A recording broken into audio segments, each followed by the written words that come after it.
Welcome to Chapter 2 Woo! of Project Power Origin Stories.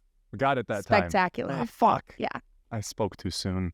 Okay, Chapter Bart 2. is refusing to tell me the title of this chapter, so we're about to find out together.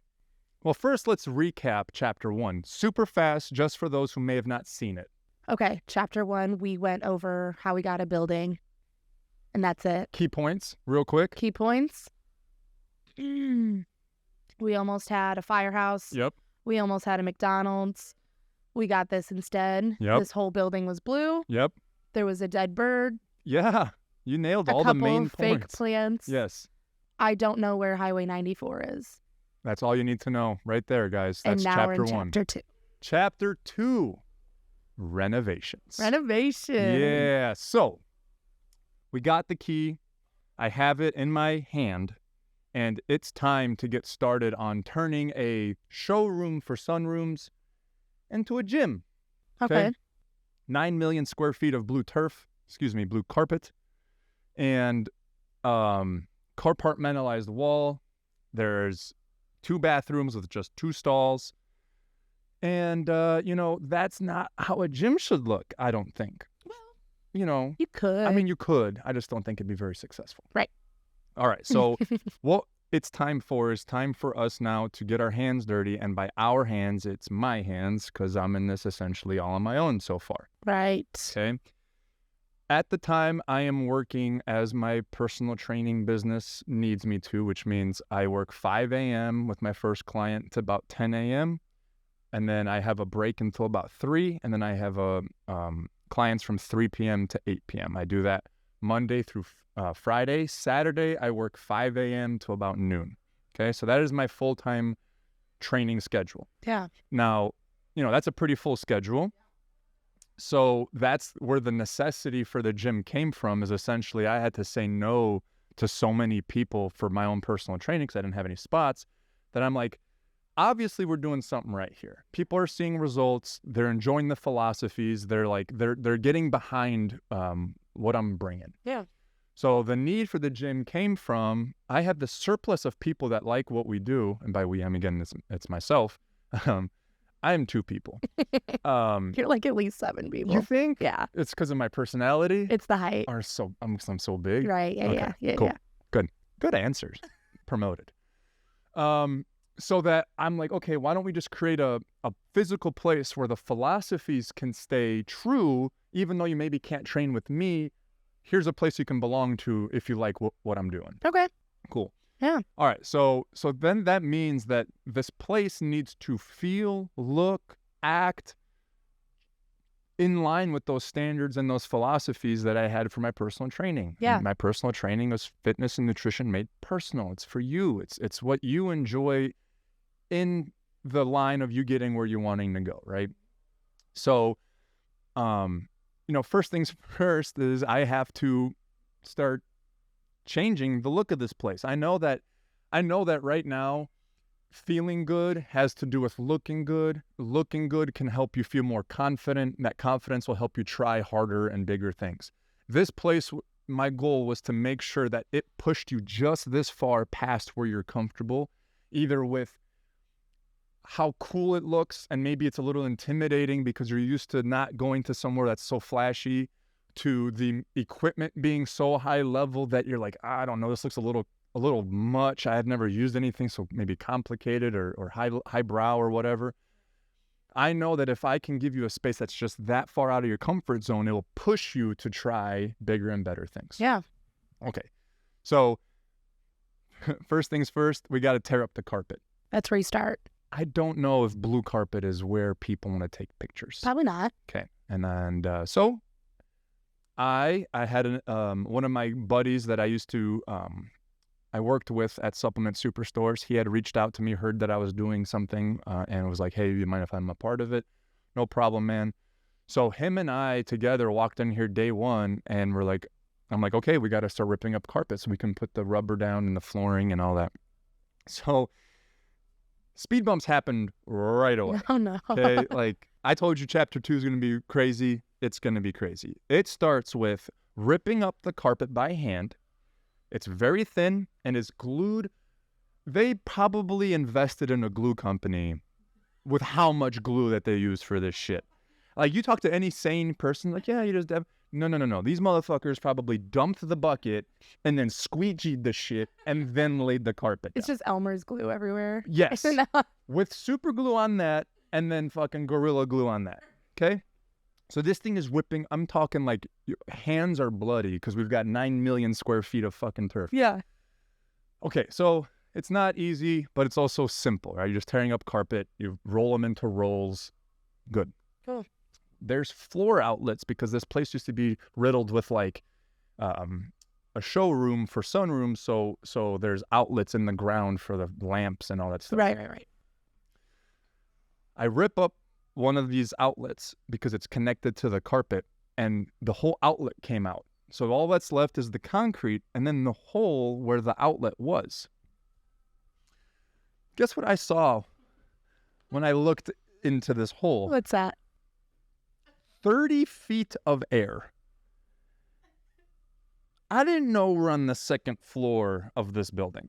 You walk in straight from the ground and you go, okay, we're standing on concrete. We're on a building. We're actually on the main floor. Yeah, right. No. We're actually the second floor, 30 feet above a machine shop. Plot twist. Plot twist. The concrete is about that thick. Oh, so disclaimer, this is the part where none of you should know this because what the fuck? They're all going to cancel their membership. No, don't say that. Okay. Law of attraction. Come on. All right. Cut that out. No big deal. So I see this much concrete and then 30 feet of air. My butthole puckered that tight, okay? My heart sank. I'm like, what did I just do? There's no way that this floor is going to be able to hold thousands and thousands and thousands of pounds of weight equipment and then hundreds of people throwing weight equipment around. This feels safe. I'm getting nervous thinking about how I felt that day. I froze, full blown. Talk about like situations when you're trying to accomplish something and like those moments where you're like, it's over. Yeah, this is that moment. You know what I mean? Yeah. Like you're completely convinced. You're like, oh, fuck, like, this is it. I just signed a 15-year lease here. Your max capacity of people after. Your job is to work out outside. Take the shit and take it outside. You can take a selfie in our Yeah. selfie room here. All right, so what do? Okay, you freak out for 5 seconds, and then automatically, if you're going to be successful, what do you have to do? You go, problem solution. I have to find the solution. What's the solution here? Yeah.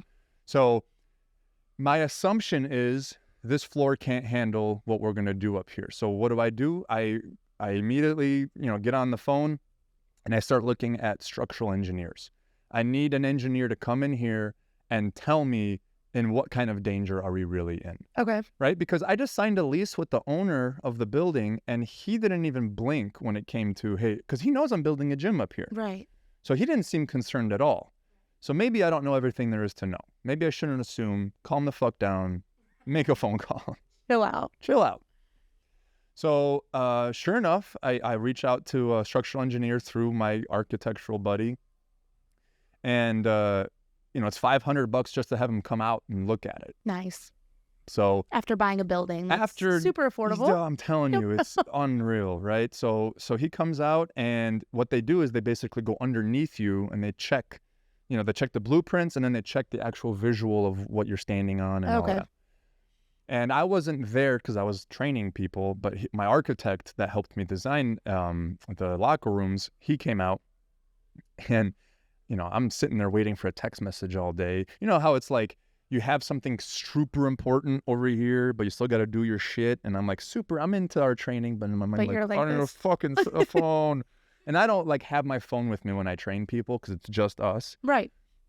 So like at the end of those 5 hours, like I'm fucking running to my phone. Like, is it all over? Is my dream dead? And he wrote like, the guy laughed. Like he goes, no, it's not going to collapse. Like this stuff is made to handle hundreds of thousands of pounds in acute spots. And then he started showing me like where the rafters are and the main beam and all this stuff. And so like, obviously I'm like, okay, cool. Like we're going to be all right. Right. So, we keep going, and like I believed him, but when you're walking on somewhere you're gonna put hundreds of thousands of pounds, and then you're walking 10 feet away and the floor's fucking bouncing, your butthole stays that puckered consistently, right? Yeah. And to this day, I will have like moments where like I feel it and I'm like, it's over. Here we go. We're going down. But so after like a week, I reached back out to the engineer. I'm like, you're sure? Like you're 100%. Are you professionally trained? I'm telling you, I had to have him send another buddy, and I had to get confirmation from a second source, and he laughed at me too. Perfect. So there is nothing to worry about. We are gonna be okay. Don't worry. But yeah, see, like as that. You say, I'm like, I'm still worried every single day. Fuck. We're all good. Yeah, everything's fine. Just don't jump up and down or drop anything.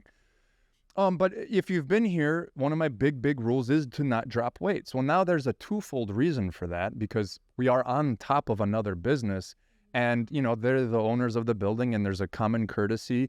And when you drop shit, not only is it bad for the equipment to break, but also like it sucks having your fucking ceiling rattled 24 hours a day. So we're trying to keep good relations with them underneath us. So that's where that comes from. All right. Well, so then again, we continue. We have 12,000 square feet of carpet to rip up. I start then ordering like equipment. Like that flip sled was the very first thing I ordered, and then I ordered the arc machines, and so things started coming in. There's no floor, there's no rubber, there's no like nothing's ready. I'm just so amped up. I want to start this shit. I start ordering equipment. Right. So things started coming on pallets, and again, remember the front desk is completely blue with carpet, so I ripped it up. It's just plywood. It's ugly as shit. We had fun. I started running around spray painting shit because I know it's going to get painted and covered. So I started spray painting like the logos and stuff. Yeah. So I thought one of the cool ideas would be for that front desk is to make it out of pallet wood, because I was getting all these pallets. I was like, okay, I'll start deconstructing these pallets and I'll make a front desk. That will be important later in whatever chapter that's going to be important in. Okay, great. So just hold on to that. We'll have a whole front desk chapter. Yeah. Well, it plays a big role. So from there, then it is time now for demo of the bathrooms that were there, and then the start of construction. So architect gets the plans together. My architect has a buddy that does general contracting, so we all meet up and we start talking about what we want the bathrooms to look like and the locker rooms to look like. In the meantime, as they're getting started with that, I'm knocking down that big ass wall, and everything is by hand. And I'm doing all of these things 2-3 hours in the middle of the day. I get done at 8 p.m. I fly here. I work for another 2 to 3 hours. So my days were legitimately 4 a.m. until 10 p.m. for like 13 months straight. On top of which I just had a baby. I had a 1-year-old baby at home. My wife is being supportive for the second time through a major like building of something I'm trying to build. So, like it was fucking hard, to say the least. Oh my God, it was hard because you don't know what you don't know. There's so many things that you need to get done. You don't know how to do any of them. And you're in a time crunch because you only have 2 to 3 hours to do shit at a time. Most things don't take only 3 hours to accomplish. Yeah, especially renovating the building. Right. Yeah. All right, so we got the plans approved. The architect put studs made out of wood in the plans. Everything got approved. But I noticed like the contractor just like wasn't showing up for a while. And now I have plenty to do because it took me like 9 years to make that front desk out of plywood, right? Out of pallet wood. What's our timeline? What are we at right now with just ripping up the carpet? Okay. Like how long did the carpet take? Until it was all out, probably 3 weeks, 2 weeks, 3 weeks to just get the carpet, with including all the rooms and everything to get the carpet out. The second part is we didn't have a dumpster, so I'm like, where the fuck do I throw all this shit out at? Oh, right. And again, the landlord, super great people. They're amazing human beings. One of the most fortunate events about this whole thing was the landlord is amazing. Great connection. He let us use his dumpster. Oh, cool. After I told him I'm about to rent one, and he goes, don't rent one, just use ours. Super cool. All right, so now the carpet's gone, the flooring's good. Now we're going to start demo on the locker rooms. And again, the guy takes a little bit longer than I thought. Like, there was just nothing happening for like 2 weeks. I'm piddling around doing small tasks, from painting to like fixing those holes in the ground that I made. And finally, one day I drive by and I see trucks. I'm like, oh, fuck yeah. Like, someone's here working while I'm not working. Because you got to think, like, I paid a fuckload of money to these people to get this locker room done and demo done and everything. And so I get there and I'm like, hell yeah, things are happening. I can't wait. So I whip in real quick. I open the front doors. And this is not an exaggeration. Okay? I'm so scared. Not exaggeration. I walk in, and there's a grown man wrestling another grown man with tool belts on. Shut the fuck up. Full blown. Just, I have the video. We'll put This it on. is a bachelorette party. Bro. This is what people will hire. And they don't stop when I walk in. They notice that I'm there, and then they just keep fucking going. So obviously I pull out my phone and start videotaping them going, what the fuck is going on here? So I would lose it. And I'm waiting, right, for shit to get done. And the very first thing is these two dudes are wrestling, and the bigger guy chokes out the fucking smaller guy. And they were like having fun. Like, this was like what they were just playing around, because apparently the story was that the littler one wasn't respecting the taller one, and the taller one's like, I'm gonna tell you what's up. And then they fucking start doing jujitsu in the middle of a construction site with tool belts on. What the fuck? Begin of project power. I'm like, this is not how I thought things are gonna go. The flooring might collapse, and the people that work here are fighting each other. Yeah, in tool belt. In tool belts, like with a fucking nail gun and shit. Like this is not okay. How did I never know this? I know, right? I got galore when it comes to this shit. All right, so, yeah. So once we get through those two big things, I introduce myself as the owner of the business that you're working on. Right. That didn't seem to faze them whatsoever. They didn't give a fuck. And so, like, they're good guys. I got to know them. I always build relationships with everybody because, I think it's important to treat every single person as a person. So I'll never just go in like, oh, you're a worker and this and that. Like, I want to make sure that you're helping me build my fucking dream, And so that's where my naivety was showcased the most when it comes to like the industry of getting things done with the service industry is, you can be a great human being and you can connect with human beings on that level. And there's nothing wrong with that. And I'm sure it benefits. But if you're trying to get something done in a timely manner, like, you have to make that the priority versus connecting with the people, because unfortunately there's people who, when they're given comfort, will take it at a huge degree. Absolutely. It's the boundary setting that you have to implement. Right. But like, in my mentality, I'm like, I'm a go-getter. And if I like you, I'm going to fucking get 10 times harder loyalty, and I'm going to make sure I bend over backwards, and I'll do that stuff anyway. But if you show me you're a good human being and you show me values and morals, and I can tell, then like there's like another level that people, I think, will get to. Yeah, for sure. Right. And so I know I don't have a ton of money. I know that I'm not going to be an easy person to work with because I have really high standards. I'm going to make sure everything is fucking dialed in and to the T. So I felt compelled to make relationships with all of the people that were on this project. So because of that, I'm pretty sure that the timeline delayed because the fire in their ass didn't come from me. Yeah. I was tell me what's going on and let's try to work through it together versus like, get your fucking shit done because I fucking paid you money to do it. Yeah. You don't want to be that guy, but there are people who need you to be that guy. And that was the very first lesson that I learned, and I thankfully learned it early on enough that it didn't ever really fuck me. Yeah. Cool. So let's see. We got the building. Floor might collapse. It won't. Right. Wrestling match. when you're supposed to be fucking working on my dream. Cool. So let's see, what's the next big thing that really happened that's worth talking about? You broke down the wall. Let's talk about what was your inspiration for the lights? It's like what everyone talks about when they see us. Everyone's like, you're the gym on Instagram with the lights. So let's talk about it. Thanks, Connor. That's a great point.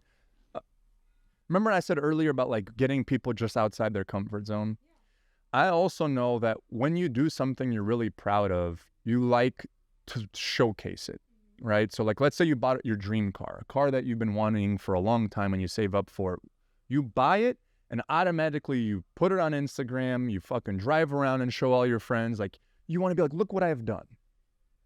I knew that a gym is an environment where that can happen from like a physical standpoint. And because of that, I wanted to give people something they could be proud of from even a visual standpoint, where when they take a picture of the new PR they had or this new fit they have in their pants, they, it fits so good.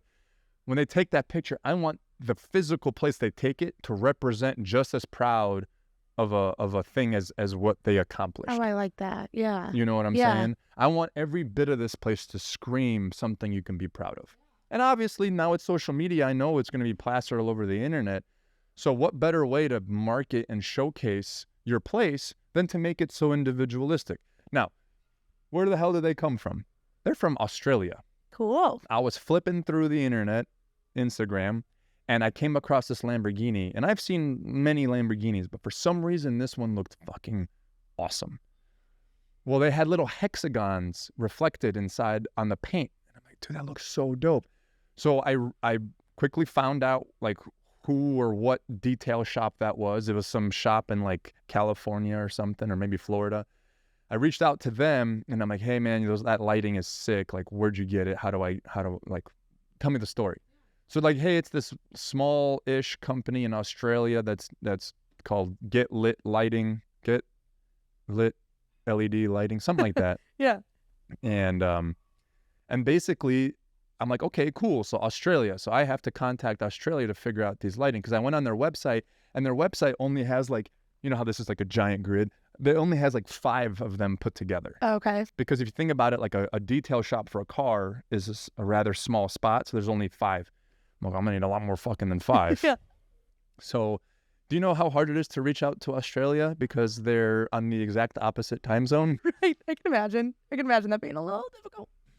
Hi. Oh, it's a voicemail. Why? Because it's 1 o'clock in the morning there. All right. So I have to be up at 2 a.m.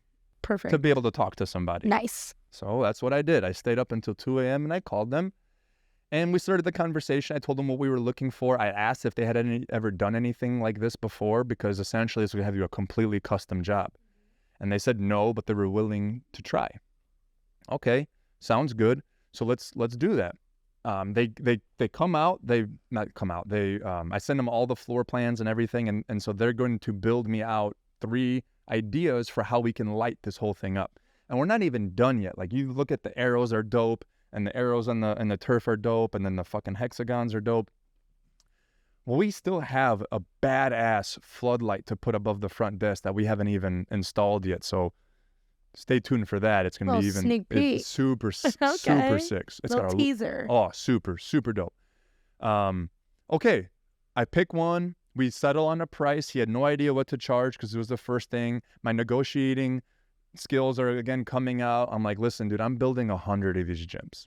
And what I'm trying to do right now is build connections with people that I'm going to use perpetually. For the next 99.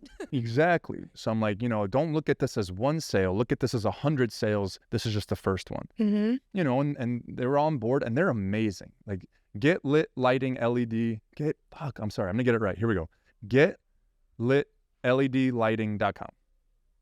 His name is Matt. He owns it. He's fucking amazing. Great people. That's awesome. It's good to know that they're good people, because it's such a cool fucking display. You can get behind them. Yeah. 100%. That's awesome. So now it's time to pay for it. So here's another thing. Okay. So I'm using this bank that's strictly for business, and they're a local bank. I like it small. I want to be able to talk to somebody. I want them to know my name. I need to know my story. So I have to send 10 grand to Australia. And Obviously, I get an invoice. I pop it into the little invoice thing and decline. There's more than enough money in the account, so why the fuck is this declining? I try it second time, third time, fourth time. I call my bank. They're closed. Got to wait till the next day. Next day, I roll around, try it again, decline. Call the bank. Oh, that's odd. Let me put in here that it should work, and then try it again, tomorrow, and then we should have it work. 3 weeks go by that I'm not able to complete this purchase. Now Matt from Australia is starting to be like, bro, like, are you not serious? Like, what are you doing? I'm like, I am as serious as it can be. My bank, for some reason, because you're in Australia, isn't allowing this to happen. I call the bank and I'm like, I'm going to do this on the phone with you. And they're like, well, it surpasses your business limit per day. Like, we're going to need to call like this higher up so that they can approve it. I'm like, okay, but I need this done like fucking yesterday. Like, this is hanging us up. And again, another week goes by. Phone calls, voicemails, back and forths. They can't seem to allow me to. And this is going to be a small purchase compared to all of that equipment. So I'm like, if you guys can't even let me buy the lighting, like, how the hell am I supposed to be able to buy $100,000 worth of equipment? No shit. We get so far into this that I'm talking to like some CEO, COO, somebody with a C in their fucking title, right? And they're like, okay, I'm on the phone with you right now. I have the thing pulled up. I have access. I've changed your limit to infinite. Like, you can try to do it right now. They don't decline. Shut up. So they're like, we don't know why it's declining. So I'm like, how do I spend my money and make a business if your fucking company doesn't let me spend my money? So eventually, like, this is like 4 weeks of just trying to pay for one thing. Finally, we could do a money, like a wire transfer. And why that wasn't thought of before, I don't fucking know. Why that wasn't like after 5 weeks ago. Someone on your staff should say that shit to me. I don't know what I'm doing. I don't know what I'm doing. And this comes up over and over and over again. When you try to build something for the first time, you're going to make the dumbest fucking mistakes. And like I've said this now 100 times, if you stood next to me as I was doing all of this, you would beg me to fucking stop trying. You would say, Bart, you don't know what you're doing. This is obviously failing. Stop. Like, this is not going to happen. Well, you don't have that. So I'm going to keep going. Here I go. I'm going to figure it out. So the fucking wire transfer works and, done. Here we are. Here we are. Now it takes another 6 to 8 weeks for the fucking lights to come. There's this delay after delay after delay after delay. And where are we right now? No carpet on the ground. Okay. And a plan to build a locker room and a ordered light system. And we are 4 months in after I've gotten the key. Yeah. Right? So when they say it takes twice as long and it costs twice as much, I mean, that you just can't make that shit up. You know what I mean? So that's where the lighting came from. That's the story behind the lighting. I mean, you asking questions like that is awesome because there's so much shit that I've already forgotten about, And if you ask any question about anything in here, there's a story. I have a whole chapter's worth of information on that fucking thing, So here's the huge dilemma. Okay. This is the main. I have 50 other things to talk about, but this is the one that was like, holy shit. What part of the renovation phase is this in? Was this after carpet, after? Okay, so carpet's out. We don't have floor yet. Where we're at right now is the contractors, after delaying a long time for reasons have never been clear, we are now at studs. So the whole locker room is studded out, okay? Walls without any drywall. Plumbing and electric. All of that has been run. So we're at the phase right now where it's time to have our permitted work be inspected. So the inspector is supposed to come and say, yes, you're good. If he says, yes, we're good, it's time to drywall and then the finishing touches. 3-4 weeks go by with no answer from the fire marshal. Fire marshal is set to come out. No. I'm sorry. Scratch that. the city of O'Fallon is supposed to come out and check on the blueprints that they got. They come out. I'm not here. My contractor's here. And he goes, everything here looks great. Everything looks cool. And so my contractor's like, okay, cool. We'll drywall tomorrow and we'll get going. And the guy goes, oh, no, you can't drywall yet. And my guy's like, well, why not? Oh, well, you need the city of Cotterville Fire District to come and inspect it. Why do we need the city of Cotterville? Aren't we in the city of O'Fallon? Yeah, but if you call 911, Cotterville's going to come out and help. So they have to also approve the plans. No one has told us that. We have talked to 30 people in like the city hall. No one has said that. He's the first one. Okay, fine. Delayed it another week. No big deal.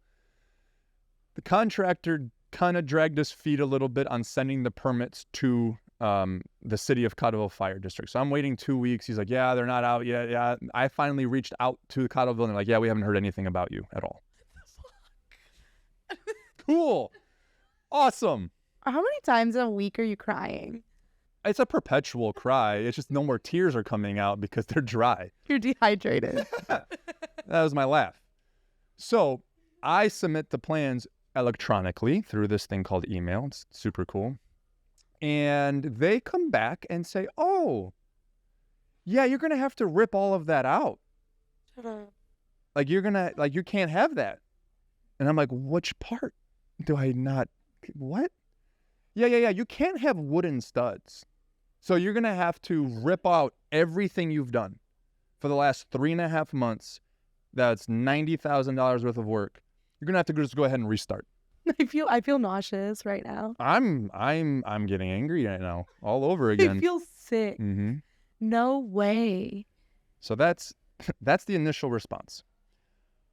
Remember that feeling where I noticed we're on the second floor in your butthole, and yeah, my butthole, no poop coming out. So then what do we do? That can't work. Like, my contractor goes, the plans say wood. And they were approved, but they were never approved by Cotterville. They were only approved by O'Fallon. So I guess O'Fallon's okay with there being wood structure in here. Cotterville is not. And O'Fallon just goes, well, if they're not happy, then you have to follow what they say. Fuck.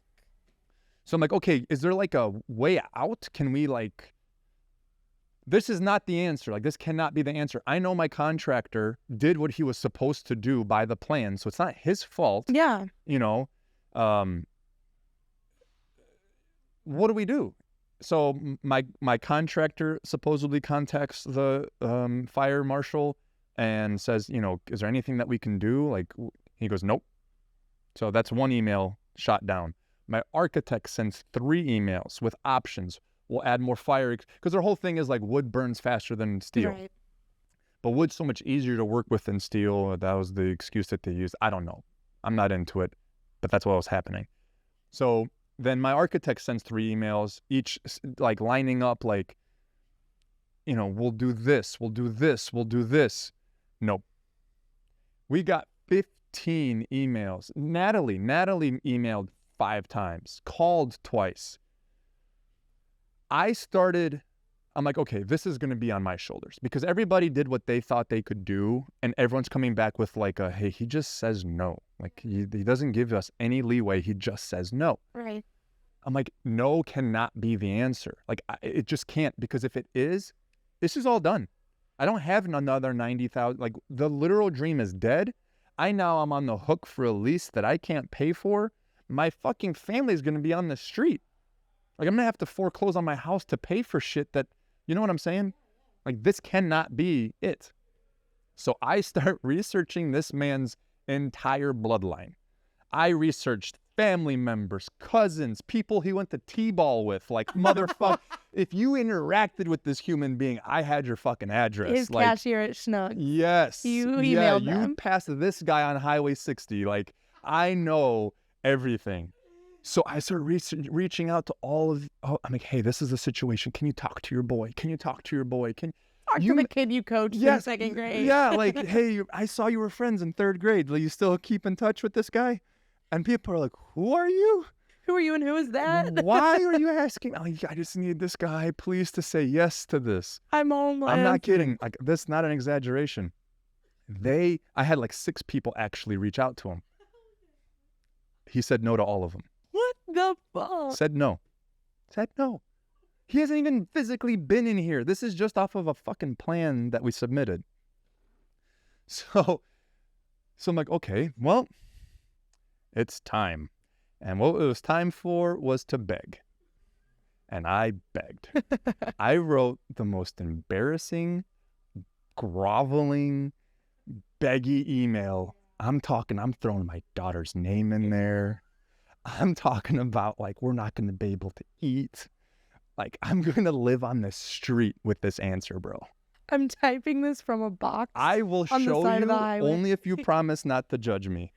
Because you can just, my balls did not exist in this email. It's probably just a normal email to me. Like how I am. I'm probably like, yeah, I say that stuff every Well, you don't have balls, so that would make sense. That checks out. That checks out. You're a 25-year-old girl female. at this point. So, yeah, which, no joke, okay? That was on a Friday morning. Fucking 3 hours later, I get a text message from my architect and says, the fire marshal would like to meet you at the gym. And this guy was just, he literally would write just no. No, one of the emails, check this out. One of the emails, he's like, hey, listen, I'm so sorry with the decision that will cost you this and that. He goes, if you would like, I can talk to the city of O'Fallon to see if they'll let you open without locker rooms or bathrooms. Great solution. That's what I want. Was to tear it all out and see if people would sign up for a gym without somewhere to piss. We do have a porta potty out front. Bro! And they're going to get arrested for shitting in the highway. Cool, man. So anyway, he agrees to meet me. He goes, he would like to, it's a victory. He'd like to meet you there. Can you meet him there? Yes, I can. On my way. Absolutely. I will sit here until he fucking shows up. So he goes, he'll meet you there tomorrow. Okay. I get here like 2 hours early, and I clean the shit out of the place. It's really just concrete and studs. So there's, but I spick and span it. Like, I'm like, I don't know what to do. I really don't know what to do, but I need this guy to say yes. I need him to like me. I need him to just want this to work. He comes in, doesn't even shake my hand yet, looks at the front desk and goes, that's too much wood. You can't have that much wood. Here's where this comes into play. That's right. Shut up. Right off the bat, that's too much wood. And I'm like, in my mind, I'm like, if it's under 6 feet, it could be made out of fucking timber. It doesn't matter because it's not structural. So I'm like, this guy is just going to find a reason to say no to my face. So I guess he's just wanting to say no to my face. So he, I introduce myself. I'm as kind and as courteous as I can possibly be. We walk over to the studded locker rooms and he's sitting there and he's got his hands on his hips and he just goes, there's just no way. He goes, there's no way we can keep this because there's not enough sprinklers to say, like, if a fire starts here, like, and I'm like, sir, there's a sprinkler head like every 3 feet. Like, we have as many sprinklers as you can possibly have in a building. And he goes, well, I don't see any. There's, and I'm like, they're right there. Like, just look up. I'm not making this shit up, man. Like, I can't fake the fact that there's a physical entity right there. And he gets his flashlight out and he starts looking and he goes, I don't see any. And I'm like, what is happening? I grabbed his wrist. I'm like, there's one and there's one and there's one. And he goes, oh, okay. Yeah, I see them now. I was like, oh my God. Like this is not going to work. Am I being punked? Yeah. Like, what the fuck? I'm like, what? So instinctually, I'm like, I need this guy to say yes to shit. I need him to get, not only to like me, but I need him to say yes. Because if people say yes over and over and over again, it gets their mind on yes. Mm-hmm. Yeah. So I think of every fucking question I could possibly think of that the answer is yes to, that I already know the answer is yes.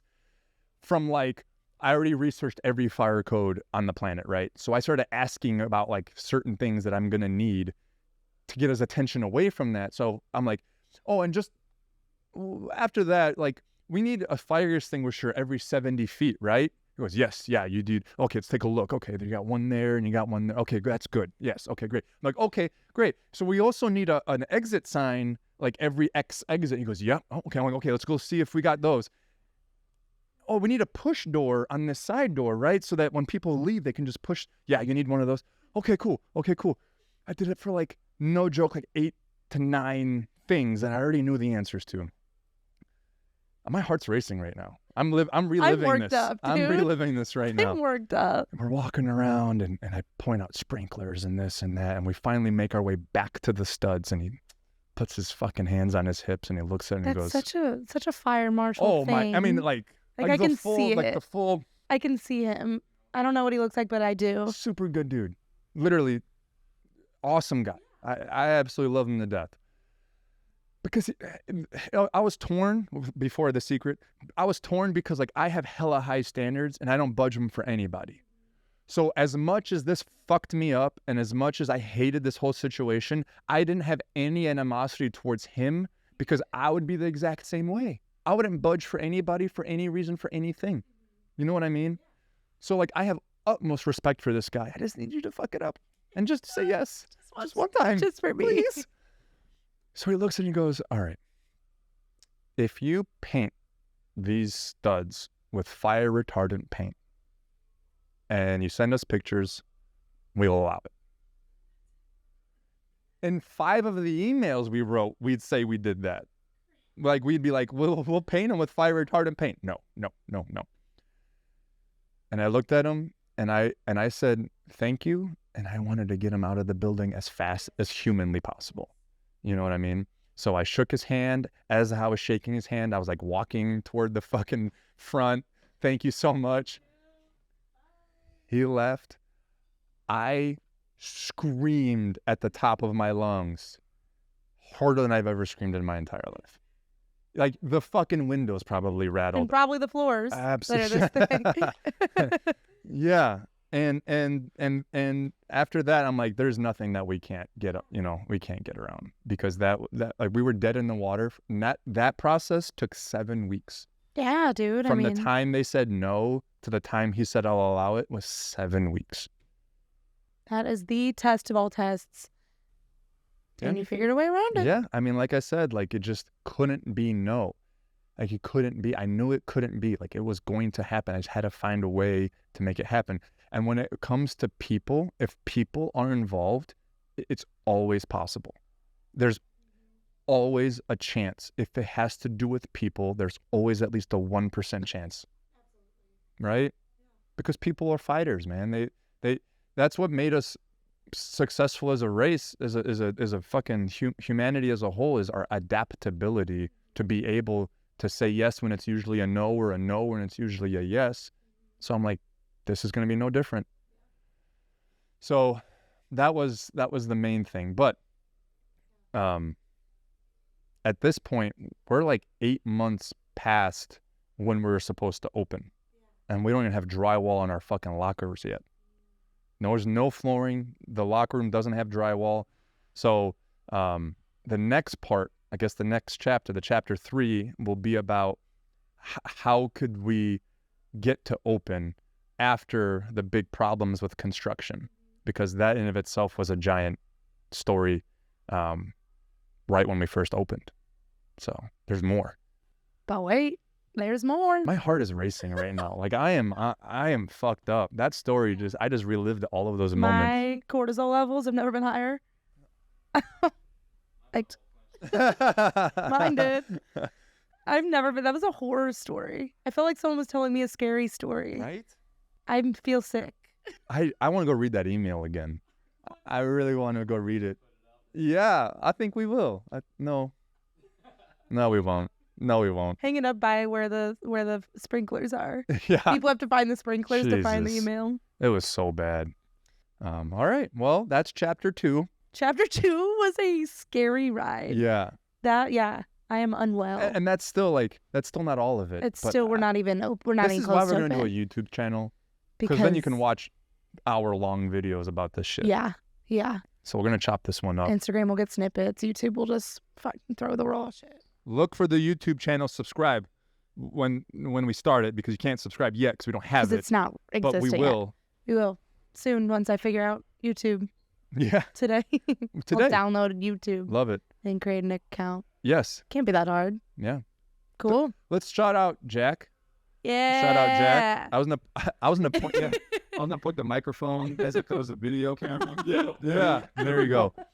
He saw our chapter 1 and he reached out to me and said, "Hey man, I'm really after about what you're doing," and he offered to professionalize our video for chapter 2. Which is pretty cool. Where we're used to setting our phone up on a little tripod on a coffee table and just talking. Yeah. So this is cool. What's the handle or something you want us to throw it out? Jack squared for all your videography needs. He also puts podcasts together for you. Noblelore.com. Oh shit. NOBLELOR. Noblelore.com. Got it. Yeah. Okay. We will see you Next week. for Chapter 3 origin story. Yeah. Cheers. Cheers. ASMR.